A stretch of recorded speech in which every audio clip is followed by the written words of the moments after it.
Hello coucou, de petite vidéo, je fais mon cinéma pour parler cinéma, puisqu'aujourd'hui je suis allé voir en salle le film de Rim Kérissi pour le plaisir, avec entre autres Alexandra Lamy, François Cluzet et Mehdi Hazanavicius.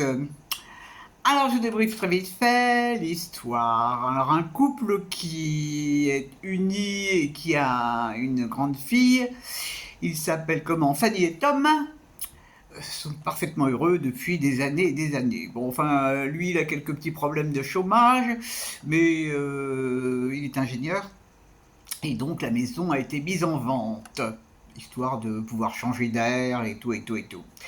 Et puis il s'avère que malgré l'amour qui unit ce couple, Fanny va consulter un sexologue parce que en fait, elle n'a jamais connu le plaisir sublime dans la relation sexuelle, à savoir l'orgasme.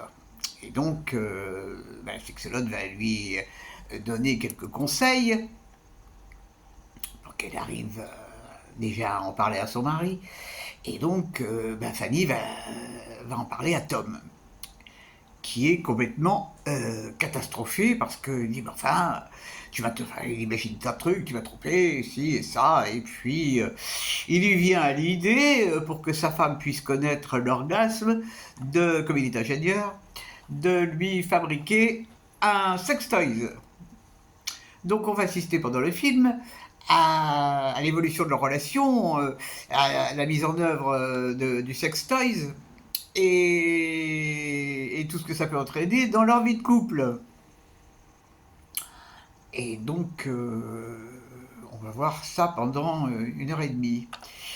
Alors, qu'est-ce que j'ai pensé de ce film?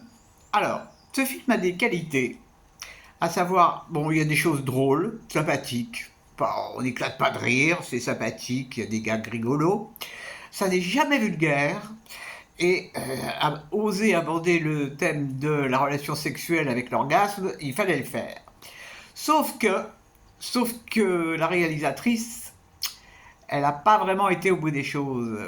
Elle a tout basé sur le plaisir féminin par rapport au sextoy. Et ça, moi, ça me sidère. Ça me sidère, parce qu'il n'est jamais question.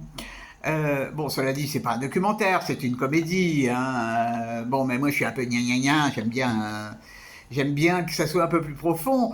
Et je pense que dans la relation du couple, le dialogue est quand même essentiel. C'est la moindre des choses. Le fait qu'elle lui dise qu'elle n'a pas de plaisir, enfin si elle a du plaisir mais qu'elle n'a pas d'orgasme, ça aurait peut-être pu préparer un questionnement sur qu'est-ce qu'elle avait envie, qu'est-ce que lui pouvait faire pour l'aider, au lieu de trouver ce subterfuge extraordinaire du sextoys.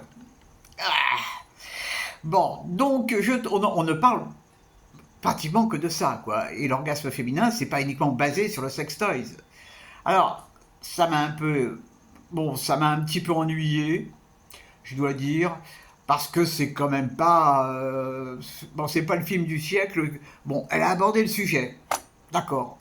On parle, le mot orgasme est prononcé, mais ça va pas plus loin. Ça va pas plus loin. Alors, ça m'a fait repenser.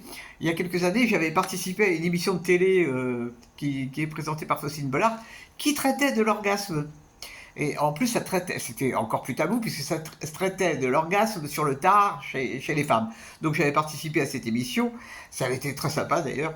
Et donc là, on avait dit des choses plus simplement, et c'était surtout plus vrai, quoi. Et alors, ça donne en plus une image du couple qui est terrible, parce que y a plus de... Là, tout est basé sur l'objet. Et c'est dommage parce que ça, y a matière. Bon, elle a peut-être pas osé, j'en sais rien. Bon, bref. Bon, c'est pas le film du siècle. C'est bon, c'est un petit film, mais qui ne va pas au bout qui va pas au bout des choses. C'est dommage, c'est dommage. Je ne sais pas s'il y a eu d'autres films où il était question de masturbation et de sex toys. Je sais pas. J'ai pas ça en tête pour le. Non, ça me vient pas à l'esprit. Bon, peu importe. peu importe. Bon, ça n'est pas un souci, j'ai passé 1h30 à Vincennes, parce que le film jouait à Vincennes, donc je n'ai pas eu à me prendre les transports. Ça n'est pas grave du tout. Demain, ça sera différent, parce que demain, je vais penser. Demain, j'ai un café philo rue de la Roquette. Et donc, le thème de mémoire, c'est désobéir. Tiens, ça tombe bien. Désobéir. Donc, voilà, voilà. Bah, si vous l'avez vu, que vous êtes amusé, tant mieux. Oui, non, on s'ennuie pas. Hein, c'est gentillet. Bah, si vous n'avez pas aimé, je vous comprendrai très bien. Parce que c'est vraiment pas l'affaire du siècle, cette histoire de pour le plaisir. Bon, les acteurs sont bons, hein. Alexandra Lamy, elle est très sympa. Cluzet, il est bien aussi, il en fait pas trop. Bon, il y a une chose que je n'ai pas appréciée, par contre, c'est le fait qu'on parle de la sexualité aux enfants. De la sexualité, qu'un couple parle de sa sexualité à son enfant, ça, je trouve ça nul. Je trouve ça nul. Vraiment, c'est... Bon. Voilà, voilà. Alors, bah, je vous dis salut, salut, à la prochaine pour parler cinéma ou autre.